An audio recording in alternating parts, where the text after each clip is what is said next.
And equally, the private sector cannot thrive without a government that listens, reforms, and creates an enabling environment for businesses to thrive. Tonight is about resetting that partnership between government and the private sector. And we must do this candidly, substantively, and with mutual accountability. I also wish to acknowledge the extensive sector engagements undertaken by my Minister for Trade, Agribusiness and Industry over the past year. Those consultations, from exporters, roundtables, to factory visits and market engagements, have grounded our policy direction in practical reality. Ghana's economy has emerged from a period of severe turbulence. We are beginning to see positive signals: relative stabilization of the currency, improved investor sentiment, strengthened business confidence, new private capital investments in manufacturing and processing. These outcomes reflect deliberate fiscal consolidation, value-added tax rationalization, removal of distortionary levies, and a determined effort to restore macroeconomic credibility. But let me be clear, stabilization is not equal to transformation. For over 5 decades, Ghana's manufacturing sector has contributed around 10% to GDP. Meanwhile, emerging Asian economies, starting from a similar basis, have achieved manufacturing share of 20% to 30% of GDP, and thereby creating mass employment and export competitiveness. And so we need to change our trajectory. I've therefore set a national target. Manufacturing must contribute at least 15% of GDP by the year 2030.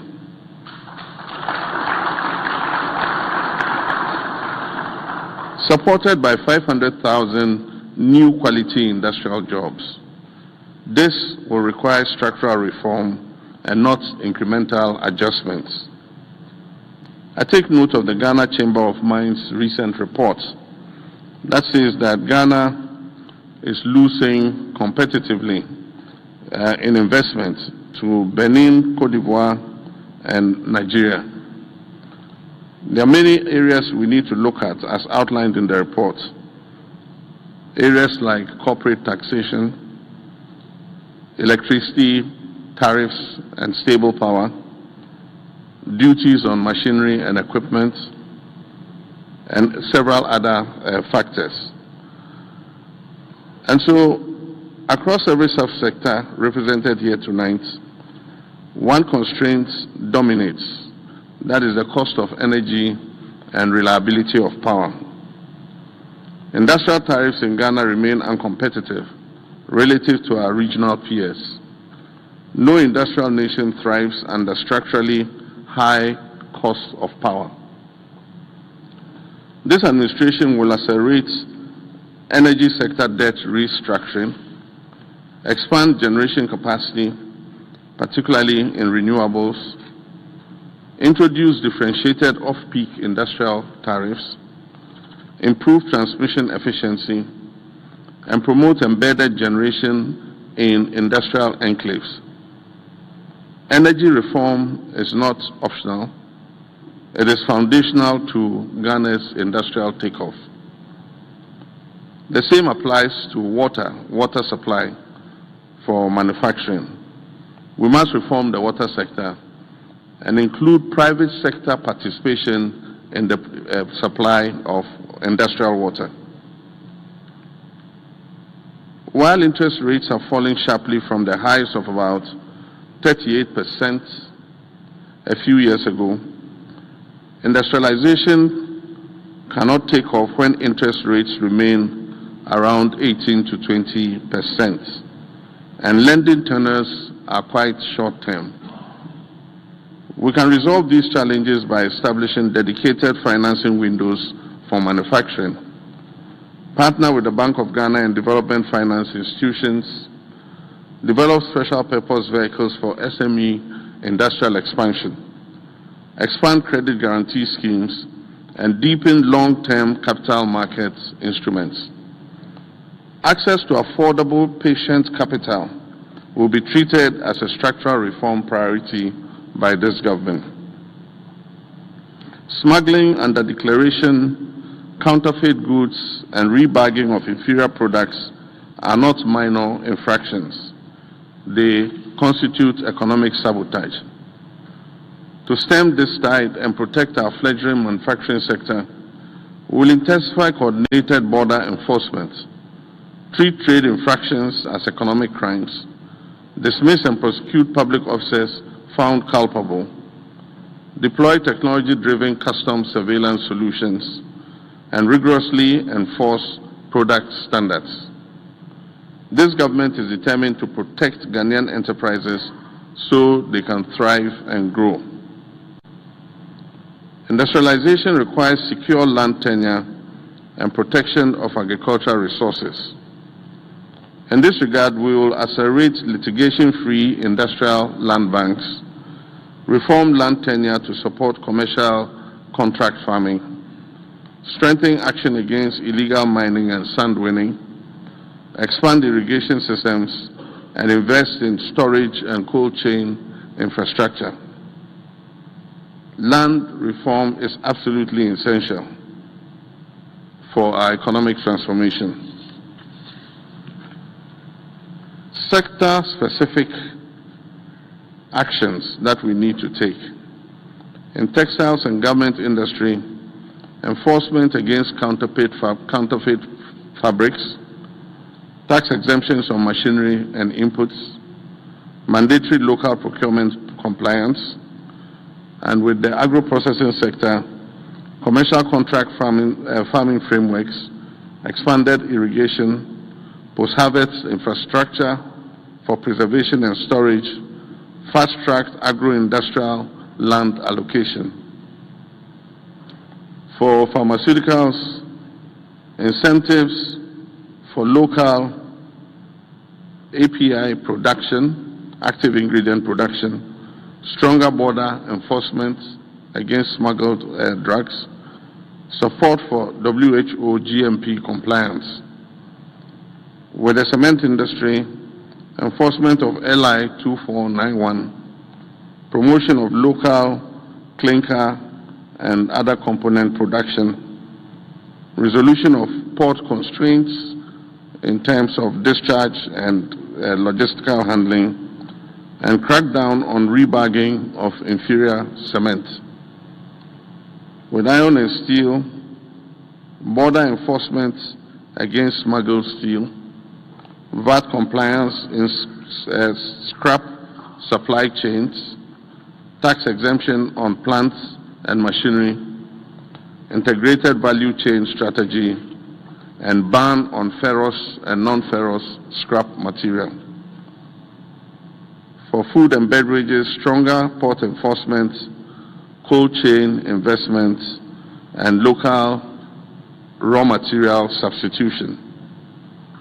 And for automotive industry, enforcement of age and quality standards, fiscal incentives for localization, affordable vehicle financing schemes, and regional market expansion under the African Continental Free Trade Area. The Cabinet will soon approve the National Agribusiness Policy to anchor our aim of value addition. Recently, wild fluctuations in the world cocoa market price have compelled us to take emergency steps to cushion our cocoa industry and protect our farmers. Measures have included a painful downward review of the domestic producer price. The current crisis in the cocoa sector compels us to urgently introduce reforms in the entire cocoa value chain.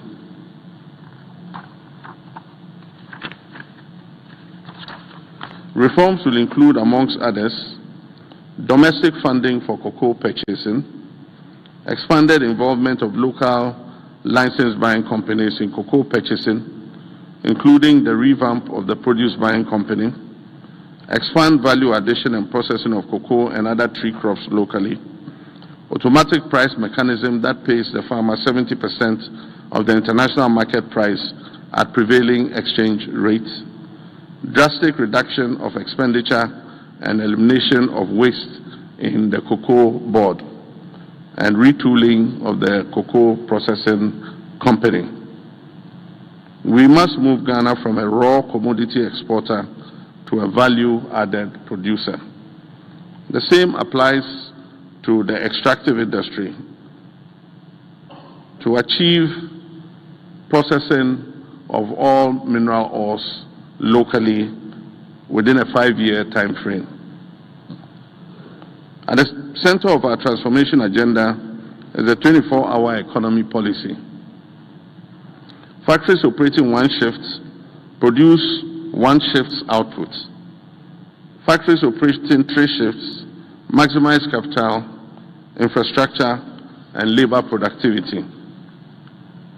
The 24-hour Economy Authority has now been established to coordinate nationwide implementation. I had the privilege of assenting to this bill, and it has been enacted into law. For manufacturers, this includes shift-based incentives, off-peak electricity tariffs, enhanced nighttime security, structured labor dialogue, tax exemptions on equipment for factory expansion, and other associated incentives. This is not mere reform, it is a productivity revolution. The African Continental Free Trade Area is the world's largest integrated market by the number of participating countries. But access alone does not guarantee competitiveness. Energy reform is an African Continental Free Trade Area strategy. Financing reform is an African Continental Free Trade Area strategy. Enforcement reform is an African Continental Free Trade Area strategy. We must work to make Ghana West Africa's production hub. Before I conclude, thank you. Thank you. Before I conclude, allow me to address a sector often seen as social, but fundamentally economic, and that's the area of sports and recreation. Sports today influences global markets, tourism, media rights, youth employment, creative industry, and investment flows. In 2026, Ghana stands at the center of several global platforms. Our national football team, Black Stars, is preparing for its 5th FIFA World Cup appearance. Our women's soccer team, Black Queens, heads into continental competition with renewed credibility. We also prepare for the 2026 Commonwealth Games and the 2026 Summer Youth Olympics. These moments position Ghana before global audiences and investors in ways that few sectors can do. We've therefore established the Ghana Sports Fund, a transparent financing framework for grassroots development, school sports, athlete welfare, infrastructure modernization, and long-term talent pathways. No country achieves sporting excellence without deliberate funding systems. I invite corporate Ghana to view this not as charity, but as a partnership in national development. Government has created a framework. Let us build the systems. So tonight, private sector, I have you here, and all senior government officials, ministers, Bank of Ghana, GIPC, 24-hour authority, all of us are here together. I propose a covenant between us. Government must commit to maintain stable macroeconomic policy.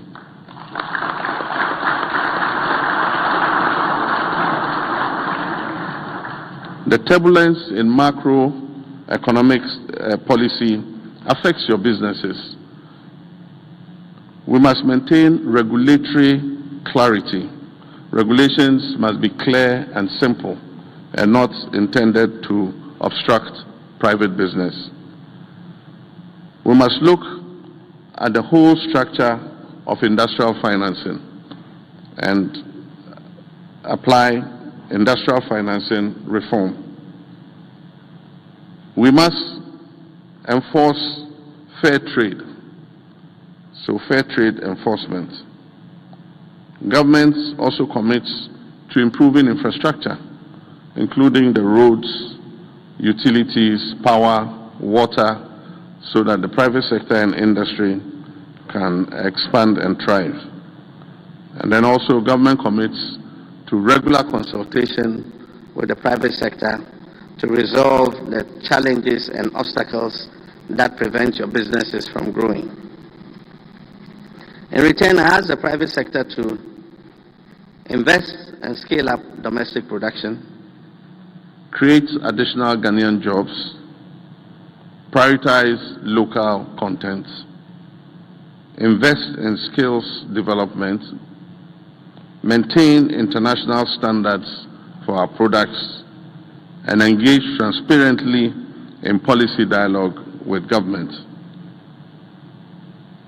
Ladies and gentlemen, the Ghana we all seek will not be built by speeches. It will be built by factories operating at scale. It will be built by farms that are linked to processing plants.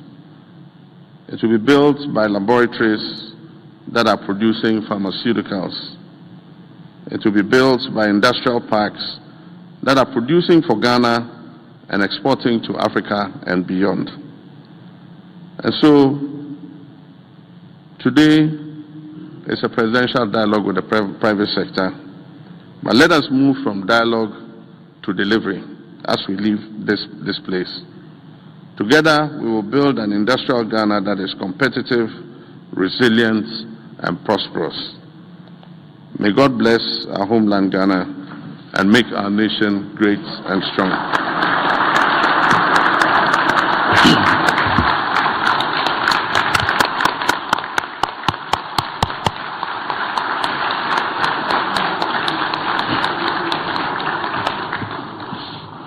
We thank His Excellency the President for his opening remarks. This is still the presidential dialogue with the private sector.